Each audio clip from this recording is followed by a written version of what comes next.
My name is Donny. A bunch of you might know me, a bunch of you might not.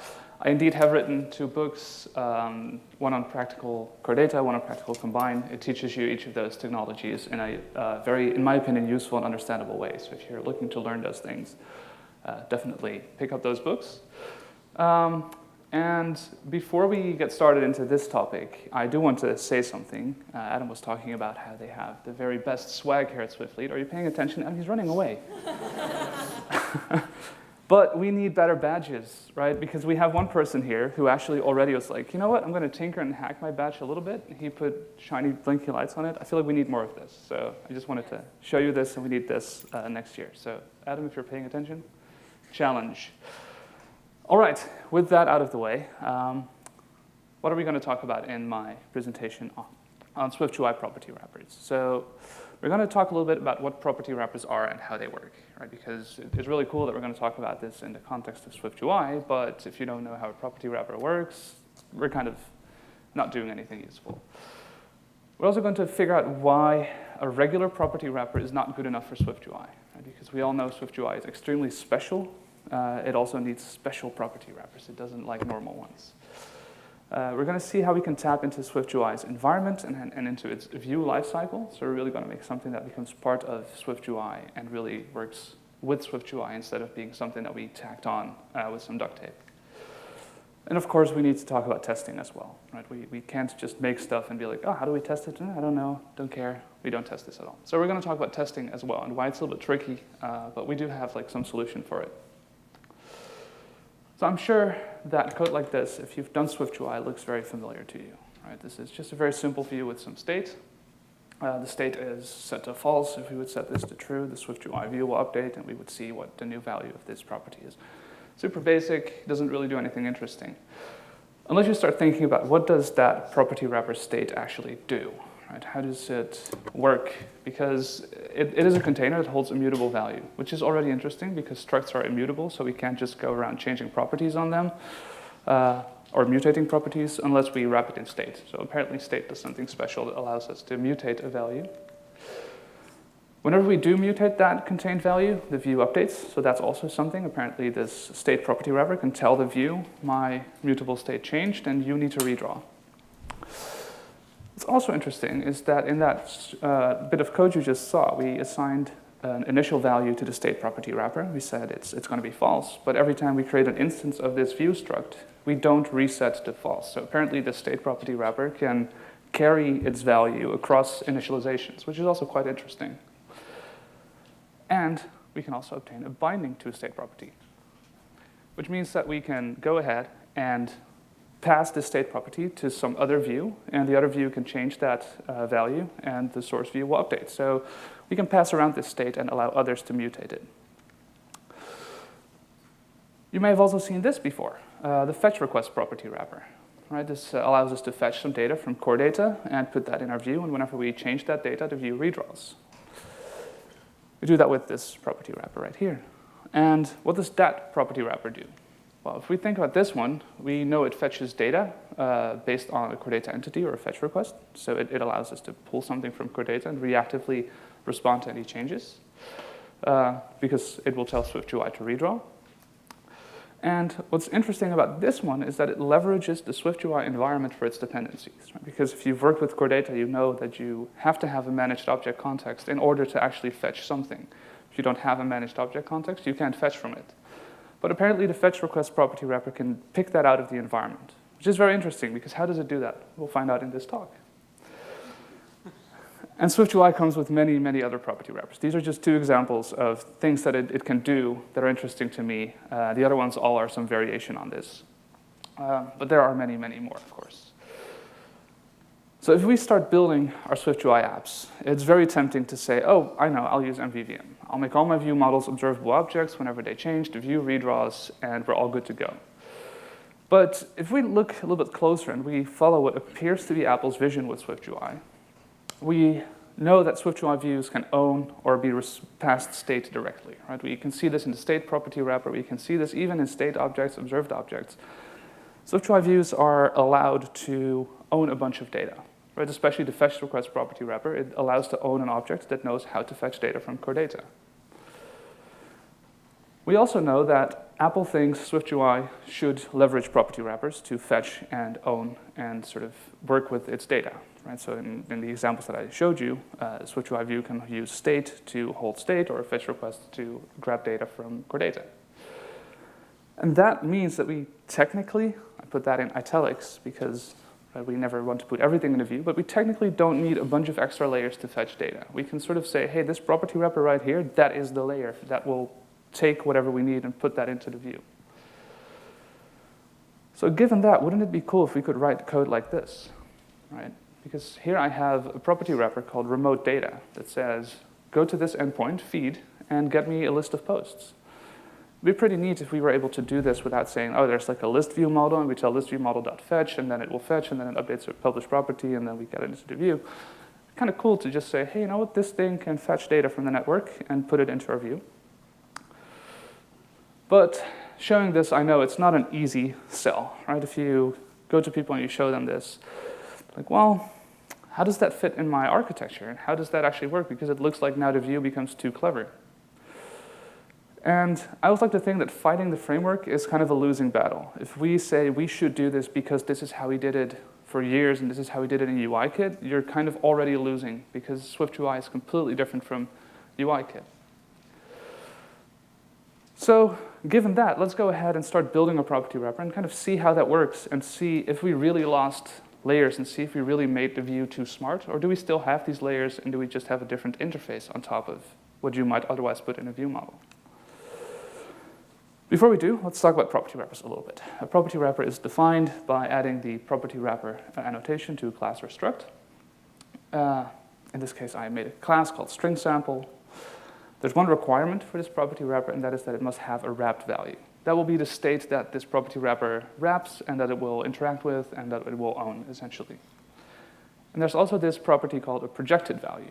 And a projected value is kind of special because it allows us to give whoever is using our property wrapper an alternative representation of the contents of the property wrapper. In this case, I'm just giving it a different string. But in the case of the state property wrapper, for example, they used the projected value to give you a binding to the wrapped value of that property wrapper. So if we would use the property wrapper that you just saw, we simply use add string sample, just like any other property wrapper, and we wrap the string hello world. And there's 3 print statements here. The first one just prints example, the property itself. And that does not actually print the property itself. It prints the wrapped value for the property wrapper. And that feels very natural. Right? It might sound weird to you that I'm saying that it's different than what it should be, but that's kind of nice. Right? So we get the wrapped value as the normal property name. If we say underscore example, we get the instance of the class that is our property wrapper. So in this case, that is an instance of string sample. And if we print $example, we get the projected value. So that's the 3 ways that we can interact with a property wrapper. And then the $one, you know that from binding maybe, which is, like I said, the projected value. Just a reminder, this is what we're trying to end up with, right? This is what we want to have. We want to have this remote data property wrapper that allows us to fetch a feed. So let's go ahead and implement that and start with the basics, similar to what you just saw. It's slightly different because we have an initializer that takes an endpoint, and we have a wrapped value that I hard-coded, in this case, to be post. If you were to actually build this property wrapper, you would probably make use of generics.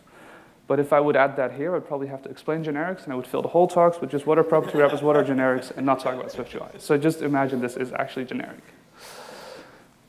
So we have that simple definition, and we add the capability to fetch data. So that's just going to be a function called fetch data that we add to this property wrapper. Because we can just do that, right? A property wrapper is just a struct, just a class, except we can use it in a special way. But if you've been paying attention, you're maybe thinking, oh, Donny, you promised us testing, and you're doing URL session shared. That's obviously not testable. But before you boo me off the stage, we'll get to it. I promise that we will make this testable. Before I show you that, though, I want to talk a little bit more about how we work with this. So the fetch data function, it fetches data, and then it says self.wrappedValue equals try JSON decoder, blah, blah, blah. It decodes the data and makes that a wrapped value. So now the wrapped value is updated, and hopefully SwiftUI picks that up. So about the URL session shared. Where do we grab the networking layer from, right? Because in the code that you saw, we do add remote data, give it the feed, or give it whatever endpoint we want, and we don't want to give that property wrapper a URL session instance, right? We want to make it magical, like Apple's fetch request or Apple's other properties. So how about we try to grab that from the SwiftUI environment? Right? Normally, views only have access to it, so this is going to be interesting. How do we get this into our property wrapper? And we can do that with a protocol, actually, that Apple created. They just don't advertise it as much as they maybe should. It's called DynamicProperty. And it only has one requirement, and that requirement is that we implement an update function. And SwiftUI will make any environment values that it has available to our property wrapper. That implements the DynamicProperty protocol. We'll get to this statement in a bit, but it should not internally store state. And that kind of makes it already a gateway into another layer, because it should not own the data that it's given to the view. And we'll see why that's a problem in a moment. And this one's really cool. It can actually hold observable objects. So it can have a state object, it can have an observed object, it can have state. And whenever that changes, the SwiftUI view that this property wrapper is in will magically know, oh, my dynamic property changed, so maybe I should redraw.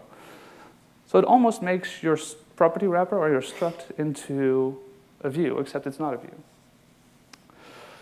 So to get going with getting the URL session from the SwiftUI environment, we have to add a custom environment key. And we add some we add an extension to environment values to allow us to get and set a URL session. Then we update the property wrapper, right? So we still have the remote data, but we make it conform to dynamic property. And we make it grab the URL session from the SwiftUI environment using the syntax that you would be used to from your SwiftUI views.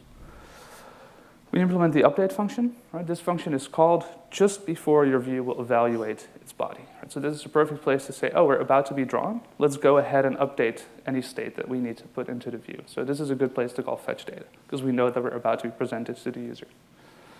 And fetch data, of course, is unchanged to what you saw before. Now we have our app right here, using the new app lifecycle, and we just add URL session shared to the environment, which is fine because we're using that in our app, and in our tests we would inject something else if we wanted to. And we make a simple view, the view that you've basically already seen a couple of times. So that's good. We feel like this is what should happen, right? We have our view, body gets evaluated, update's called, we call fetch data, we update the wrapped value, which is what the view is actually rendering. And the body is reevaluated to show our new feed. So we run the app, and of course, we're only about 10 minutes into the talk. It would be weird if this was it. So what could be wrong? I'll show you the code. Let me just show you this. Resume is called on the network session, so I'm not forgetting to actually make the API call.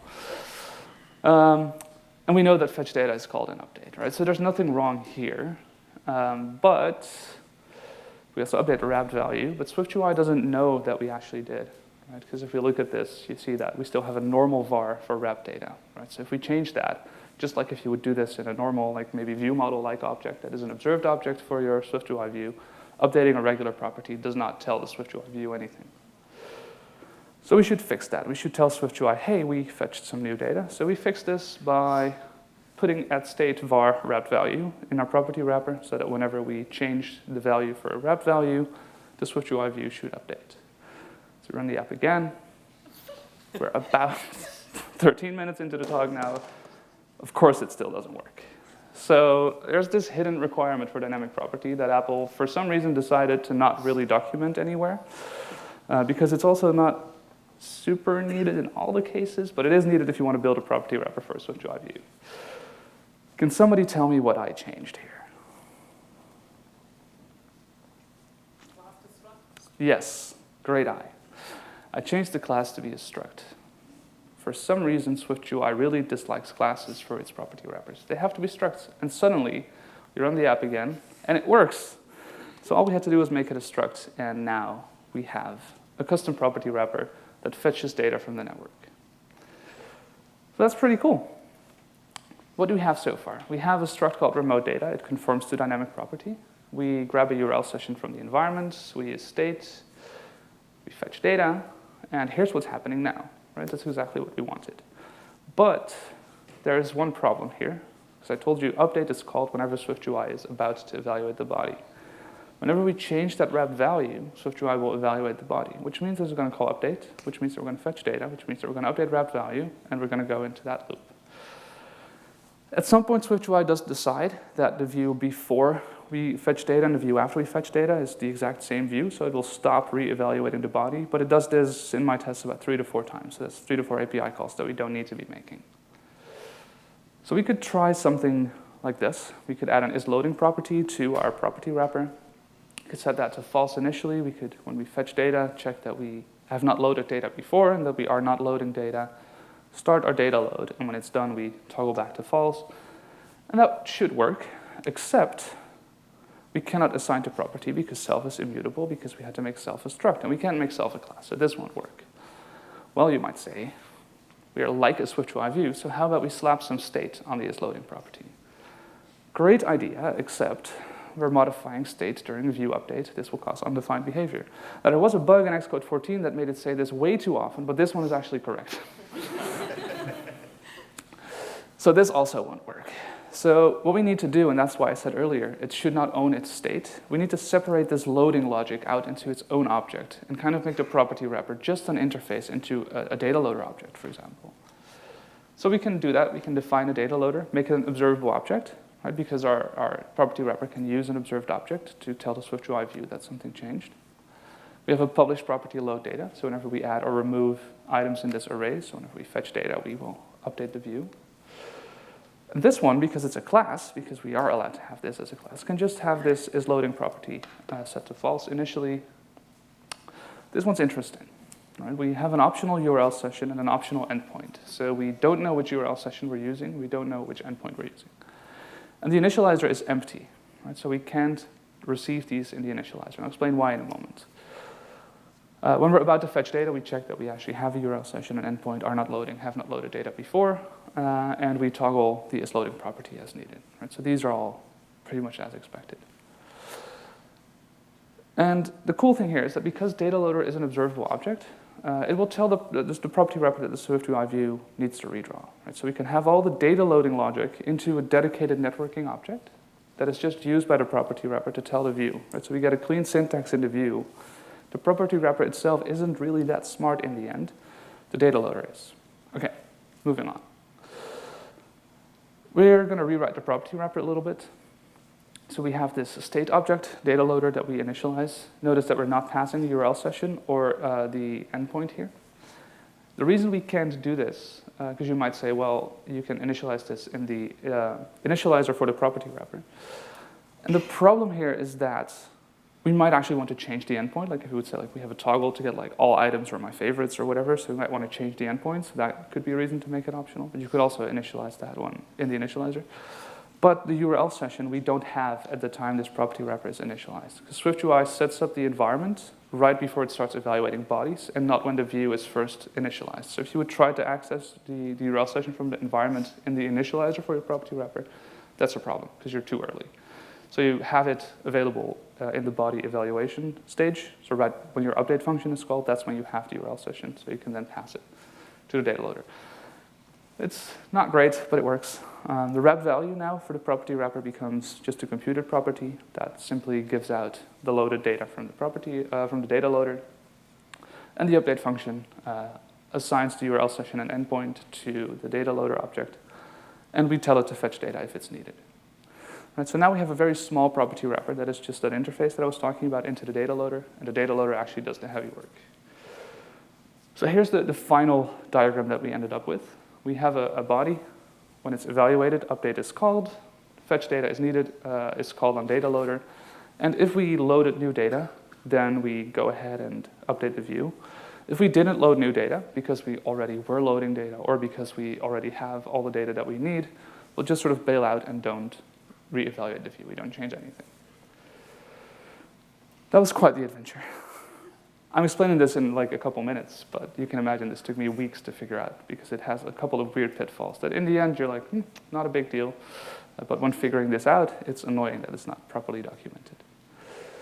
And here's what it was all for. Right? I do feel like the end result was worth it because now we write code in a way that I think Apple would be happy with, in a way that could be probably on a WWDC slide, and in a way where, in my opinion, it doesn't look like we're trying to fight the framework. Right? We're trying to fit in with what SwiftUI is. We're trying to fit in with what it does. So we're trying to write code in a very nice and natural way for SwiftUI.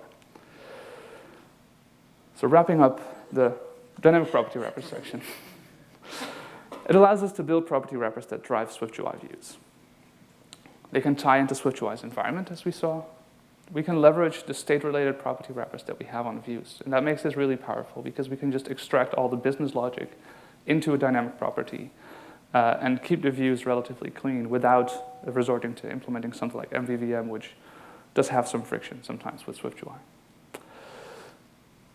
Apparently, a dynamic property that you're intending to use as a property wrapper should always be a struct.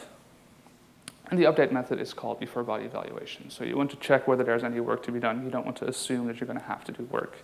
And the end result of that kind of becomes that somebody else should own the state because you are a struct. So you can't really mutate yourself. And here's a bonus. Your dynamic property wrapper dynamic property does not have to be a property wrapper. You can also just have a plain object that is not even a state object or whatever inside of your view, implement dynamic properties. So if you're uncomfortable with property wrapper syntax, you can also just have a plain property that does all this work.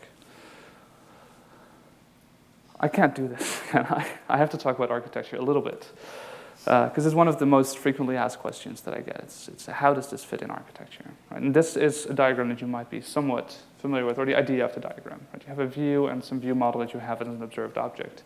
And then a view model might have like some data provider, feature manager that would get feature flags, and behind that's networking and caching and all that. And you might say, well, this is a very clean separation of concerns, and doing this is not that. Right? You have remote data and you have the feature flag. But as you saw, the remote data property wrapper doesn't even know how to load data. It just knows how to use an object that loads data. So it looks more like this. Right? It's more that we have these property wrappers that have the exact same things as the view model behind them. It's just the syntax is more in line with how SwiftUI looks, and we're not trying to fight it. So I call this architecture, I feel like I couldn't come here without an acronym, so I call it VIPER. View Improving Property Wrapper Environment Reader. Maybe that's not the best one, so how about we'll call it MVP, Model View Property Wrapper. No, don't call this anything. I really have no idea. I call it SwiftUI architecture. It just is how I like to write code in SwiftUI these days. For part 2, how do we test this thing actually? Well, we should create a hosting environment, right? Because SwiftUI views don't work unless they're actually active and somewhere. You can't just create an instance of a view struct and expect it to work. You kind of need to kickstart SwiftUI in a way. We also need a view to test, right? Because we want to have this property wrapper exist inside of a view, so it has a view environment and all that stuff. We'll somehow need to know when the view redraws, right? So we need SwiftUI to somehow tell us, like, hey, I just redrew the view. You can go ahead and check whether the data I used is what you wanted to use. And ideally, we can actually also just ask the property wrapper, what is your value right now? So let's start off with creating a hosting environment. And there's a ton of code here. And what we do is we have a function to create an app view controller, a UI hosting controller. If you've ever done SwiftUI and UI Kit, this looks familiar. And we add it as a child view controller, and we add SwiftUI view as a subview, everything. And then we do this because SwiftUI is really smart, frustratingly so. It knows that if I didn't set any constraints on the view, that the view's frame would basically be 0, that nobody would see it, and SwiftUI is like, why am I going to do any work for anything that nobody's ever going to see? So we have to add some constraints to make the view size non-zero.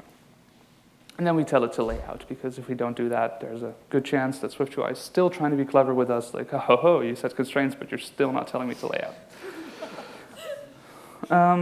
We can create this view in our tests, right? So this is a view that we can test with. It's super basic. Notice that I'm not even using a list in here because I really don't care about making a list. I just care about the property wrapper, and I want it to be active in the SwiftUI view. And we can write a test case. So we say, let view, sample test view. We add a URL session to the environment. I used shared here, but feel free to use whatever you want. And we tell our test to host that view so we can start working with it. But now, the tricky part comes. Because when I apply the environment view modifier, I got back some view. Right? I no longer have my sample test view. I just have some view. So I don't have access to any properties that I had on sample test view. If I were to make that property first and then host it with the environment applied, I would have made a copy, right? Because structs are copies whenever you pass them around. And I also don't want to have a copy. I want to have the original. So we are kind of in trouble now, because when we apply the environment view modifier, we don't have an instance of sample view. Well, we kind of do, but we don't have access to it. We can do this. We can make the view first, set up observers, then host it. So we should add something to our sample view that has reference semantics. Because if we have a struct and it holds on to something that's a class, then no matter how many copies we make, every copy of that struct is going to point at the exact same instance of the class. And so if we have that somehow, then we can ask the class to ask its view for something. So here's kind of what we're looking for. We want to have our unit test and the sample view. We want to have some reference type that we can work with. The view will tell that reference type whenever something happened, and then the reference type can tell our tests what happened. Sounds like a job for Combine, because Combine has reference types that we can use. So first, let's define that view that tells us what we want to know, right? So we have this, we have the struct if remote data, and we add a pass-through subject, because that is a class, right? So we can have that in our view, and every copy of this view is going to be able to send values over the subject. In the end, there's only going to be one, and that's the one that we hosted. But if we would have multiple, they would all be able to use the same instance. Whenever our view appears, we tell our subject, here is the initial value for the feed. It's going to be empty, right? But we will get the value immediately. Whenever the feed changes, we will tell the subject, hey, here's the new value for feed. So we know whenever the property wrapper changed, and we know what its current value is. So here's what the full test then ends up looking like with that in place. We make an instance of our view. Then we set up a test expectation because we're now sort of in asynchronous testing land. We make a subject. We access our subject and we subscribe to it. And whenever we get a non-empty list of posts, we are happy with the test. We know that data was loaded. We know that we have a bunch of posts. So we know that the property wrapper did at least something. Right? The tests in real life would probably be a little bit more complex, saying like, hey, did we actually load the post that we intended to load? And then we can host the view instead of the environment. Right? This does make a copy of the view, but because it uses the same subject, that's fine.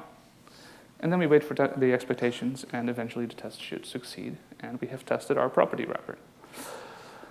So with some creativity, we really came a long way. And to some extent, you might even say, well, why are we even trying to test the property wrapper? Because all the interesting logic is in the data loader anyway. And you'd be absolutely right? I just know that some people would prefer to just test everything, and you can, but probably it's enough to just test the object that's actually responsible for doing the loading, and the property wrapper can be a very thin wrapper around it that you don't necessarily have to test. So, summarizing all of what we've learned today. We can build custom properties with property wrappers with SwiftUI's DynamicProperty. This allows us to tap into the environment for SwiftUI, and that opens up a ton of possibilities. Because I just added something custom, but you can also get access to everything that you would have access to in your view. You do need a view environment to test such a property wrapper, so you need to do something with a hosting view and get that set up.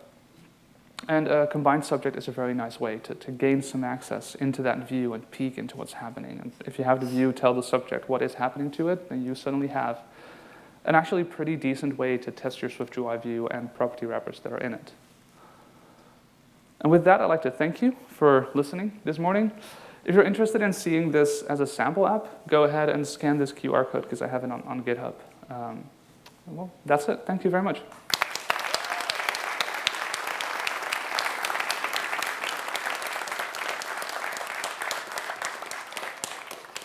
Amazing, amazing. Right, I'm going to see if we've got any questions coming in. So I think we've been using the app, which is amazing. Let's have a look. Okay, we do have some questions. Perfect. So maybe I can rotate on this. We've got about 5 minutes or so. We are running behind, but we should close some time back during another session. So we probably won't get through all of them, but we've got a question, and it says, what about error cases? So one thing that you can do is you can have your wrap value, for example, be a result type. And so you can have a result that either has, in my case, that feed of items, or an error in case of failure. You could even have specific errors. And then in your view, you can simply have, like, if the result is successful, show the list. If it's not successful, show a view. And so that's sort of the easiest way to resolve that. Cool. By the way, if there's anyone who wants to ask a question in the audience, feel free to put your hand up, and I'll come jogging down the stairs and find you. We've got another one which has got quite a lot of upvotes, and it says, what about business logic if you need to process the data before passing it to a view? Right. In my case, I depended on the data loader directly because I didn't have that. If you do have that. You can make the choice to either have the property wrapper do some logic in how it computes the wrap value, or you could say, well, I'm not going to directly depend on the entire networking thing and make raw API calls, but I'm going to depend on something that is a little bit more granular, right? So in this case, it was very short, a short line of dependencies, but it can definitely be a little bit longer. That you can say, well, my property wrapper will need to have some object that actually knows how to fetch this, process it, maybe cache it a little bit, and all that stuff. Cool. No questions so far in the audience. This is a funny one. 2 minutes is slow going for a nappy change. Can you do it quicker? I'll study. I'm only 6 months in, so. Isn't this just a view model in a trench coat? It can be, yes. Typically what I find is that a view model will do more than a property wrapper. So a property wrapper, you could have 2 or 3 in your view that one fetches data from the network, the other one is a feature flag, and another one could be, I don't know, some preference from the user. Whereas in a view model, you might put that all into one object, right? Because you don't want to have 2, 3, 4 view models for one view. But it could definitely be, yes. Okay. Is nobody confident? Oh, right at the back. Okay, I'm going to do it. I'm just wondering, like, if we had a refresh button, for example, is it possible to call a function or the property wrapper to refresh our feed? Yes. So there's 2 ways you could do this. One is you could have the view itself have some state that would change, and then you would also just change something at the same time in the property wrapper. It would say, hey, you need to go refetch data. You could also change something on the property wrapper by a projected value. So you can say my projected value exposes a couple of functions, or is a function itself, right? It could be a closure that you can call. Or you can say I'm going to make it a function under property wrapper and say underscore property name dot and then call the function, because underscore gives you access to the raw property wrapper. So there's a few paths you can take here. Okay. You also had a question right here, Adam. Yeah, perfect. Oh, this is going to be tricky, isn't it? We can just throw the mic from here. I can't throw the mic. I'll definitely be sued. Sorry. You're right. Oh, that's really loud. Yeah. To actually expand on Shemek's point there, so if you need business logic functions rather than transforming the model, those pretty much just go in a view model again, and you have it as an observed object, right? Possibly, yes. Yeah, it depends on what makes sense for the specific business logic, but I would probably put them in what I had as a data loader. And then I'd be curious to know if changing the identifiability and equality of your class would solve that struct class problem. Sorry, can you expand that a little bit? If you conform it to the identifiable and Yes. equatable protocols, and then customize those to make sure it Which changes object the you mean? identity. I mean, is it the property wrapper you would want to make? On your property wrapper one. Which So it's problem not do we struct. solve? Because you had to make it a struct, right? Oh, right, yeah. So no, that didn't work. For some reason, SwiftUI just doesn't properly set up the environment if I made it a class. So it got all kinds of weird problems that I couldn't resolve without making it a struct. Bro, But that's a thank good you. observation.